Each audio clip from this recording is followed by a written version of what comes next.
LDN bikes coming at you again. And yeah, so I just wanted to do a quick review for the GoPro Vs Drift HD Ghost. As you know, when I first started vlogging, I was using the GoPro Hero 3 Black Edition, which is a great camera still, even to this day. Really good camera. The problem is, I'm a motovlog, and I need you guys to be able to hear me, and you just weren't able to hear me on the GoPro. So I'm just gonna do a quick difference so you can see side by side not only the video quality but also the audio quality as well, and as to why I've decided to stick with the Drift HD Ghost full time over the GoPro. Now, the picture quality on the GoPro is so much better than the Drift. There's no two ways about that at all. But the audio quality is just absolutely out of this world. Like, it's sublime on the Drift. And for that one reason, this is my camera of choice. So when I had the GoPro set up on a regular basis, I tried so many different things with the mic. I tried to, you know, cover the external mics on the GoPro with some tape so you didn't get feedback and wind noise, etc. I tried to use the Drift mic with the noise cancellation, which, well done Drift, for only allowing it to work on your own camera. Because as a result, I've had to buy your camera. None of them were working, so I ended up thinking, okay, let me see what other people are using and see how I can work with it. And a lot of people were just basically, yeah, I've got a Drift and a Drift mic, so I thought, hey, let me just invest in that and just rock with that. And I was so surprised when I first got it. As I said, the audio quality is fantastic, but the video quality in my view just isn't as great. So here I'm just going to show you around the two cameras quickly. We've got the GoPro Black Edition. Here we've got the skeleton with the side body open. GoPro is a lot smaller, as you can see, than the Drift, but still with the housing it's not as solid as this unit here. Got the little clip, got the camera bit at the front. Just literally turn this here and you've got it either sideways or up front. You've got an on-screen as well. You've got the mic plugs in there, the USB plugs in there.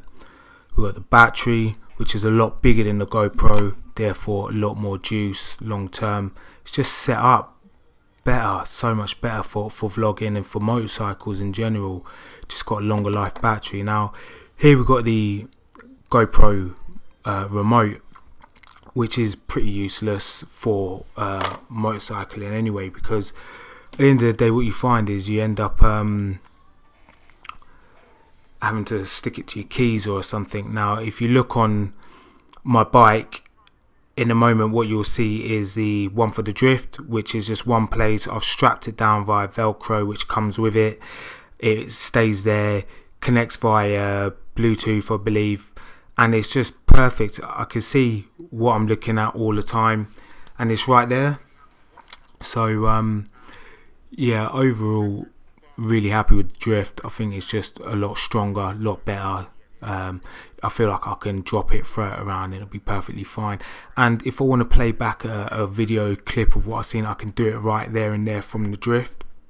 With the GoPro you've got to connect it to your iPhone, turn on the Wi-Fi, and that just absolutely kills off the battery as if it wasn't crap as it was anyway. So yeah, for the purpose of this, Drift 1 GoPro 0 for audio, GoPro 1 Drift 0 for pitch quality. As you can see, if you're looking on a decent sized screen, you'll see the image on the Drift is a lot blurrier. However, I'm using the Drift HD Ghost S. They've now got the Drift 4K Ghost, which I believe retails for around £300. The new GoPro Hero 6 retails for around £400, so there's instantly £100 saving there already.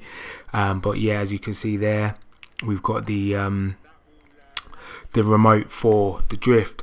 So overall, if you're looking at vlogging, motovlogging in particular, my advice, get the drift mic, mount it to your helmet, and away you go.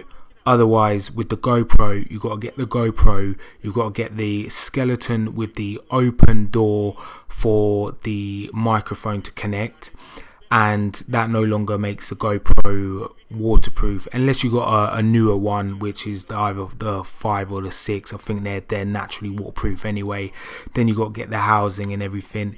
It's just a massive faffle, so there's no point. Drift seems to do the job pretty well.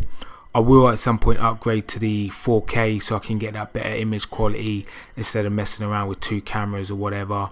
So yeah, that's it guys. Until next time, peace out.